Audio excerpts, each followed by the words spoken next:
ইয়াস, আজকে তো দেখতেছি অনেক গরম পড়তেছে। এই নাও বোতলটা তুমি ধরো। এই নেন, আপনি গরম থেকে এই টুপিটা পরে নেন, তাহলে আর রোদ লাগবে না। ইয়াস, তোমার বউ অনেক সুন্দর, একে একটু ভালোভাবে খেয়াল রাখবে।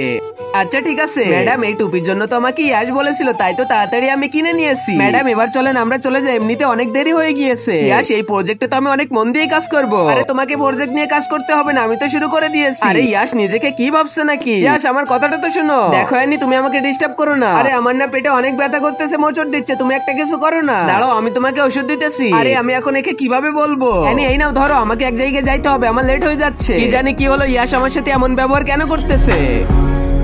আরে অ্যানি, আমি তো জানি তোমার কি হয়েছে, তোমার স্বামীর সাথে এত লুকাচ্ছ কেন? এই নাও অ্যানি, গরম পানি খেয়ে নাও, তাহলে তোমার ব্যথা একটু কমে যাবে। আরে ইয়াস আমার সাথে কত সুন্দর করে কথা বলতেছে, মনে হচ্ছে তো আবার আমাকে ভালোবাসবে। আরে ইয়ানিকে দেখে তো আমার অনেক রাগ হয়, আজকে তো আমি এই ইয়ানিকে ছাড়বই না, তারপরে যা হলো। আগে মহান আল্লাহকে তুমি ভালোবাসলে লাইক এন্ড সাবস্ক্রাইব করে দাও, আর পার্ট 2 দেখতে চাইলে অবশ্যই কমেন্টে পার্ট 2 লিখো।